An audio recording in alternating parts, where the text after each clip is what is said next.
നമ്മുടെ ജീവിതത്തിൽ സംഭവിക്കുന്ന ദുരന്തങ്ങൾക്ക് ദൈവത്തിന് അനുവാദമുണ്ടോ? ജോബിൻ്റെ പുസ്തകത്തിൽ നമ്മൾ കാണുന്നു, ദൈവസന്നിധിയിലേക്ക് മാലാഖമാർ കയറി വരുമ്പോൾ സാത്താനും കൂടി കയറി വരാം. അപ്പോൾ സാത്താനോട് ദൈവം ചോദിച്ചു, നീ എവിടെ പോയിട്ട് വരുന്നു? സാത്താൻ പറഞ്ഞു, ഞാൻ ഭൂമിയൊക്കെ ചുറ്റി സഞ്ചരിച്ചിട്ട് വരാം. അപ്പോൾ ദൈവം ചോദിച്ചു, എൻ്റെ ദാസൻ ജോബിനെ നീ കണ്ടോ? സാത്താൻ പറഞ്ഞു, കണ്ടു.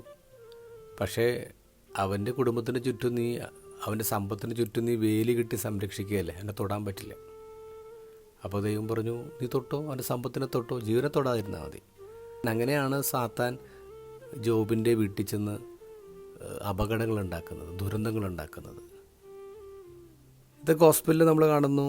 ഈശോ പറയാണ്, മനുഷ്യപുത്രൻ മനുഷ്യരുടെ കരങ്ങളിൽ ഏൽപ്പിക്കപ്പെടാൻ പോകുന്നു.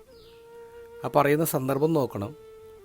ജനങ്ങളെല്ലാം ക്രിസ്തുവിൻ്റെ പ്രവൃത്തികൾ കണ്ട് വിസ്മയിച്ചിരിക്കുമ്പോഴാണ് ഇങ്ങനൊരു ഡയലോഗ് ഈശോ പറയാൻ, ഈശോയുടെ മരണത്തെക്കുറിച്ച് പറയാം. അതവർക്ക് മനസ്സിലാവുന്നൊന്നുമില്ല. പക്ഷേ ഈശോ പറയാണ്, ഈശോയ്ക്ക് കൃത്യമായിട്ട് അറിയാമായിരുന്നു ഇത് അപ്പൻ്റെ പ്ലാനാണ്, ഇതിന് അപ്പൻ്റെ അനുവാദമുണ്ട്, ഈ സഹനത്തിന്, ഈ മരണത്തിന് അപ്പൻ്റെ അനുവാദമുണ്ട്.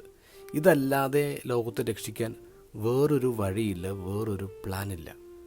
അതുകൊണ്ട് തന്നെയാണ് ഈശോ വേറെ വഴികൾ തേടാഞ്ഞത്, ഒളിച്ചോടാനുള്ള വഴികൾ തേടാഞ്ഞത്, മാറി നിൽക്കാനുള്ള വഴികൾ തേടാഞ്ഞത്. കാരണം ഇതാണ് എൻ്റെ അപ്പൻ്റെ ഇഷ്ടം.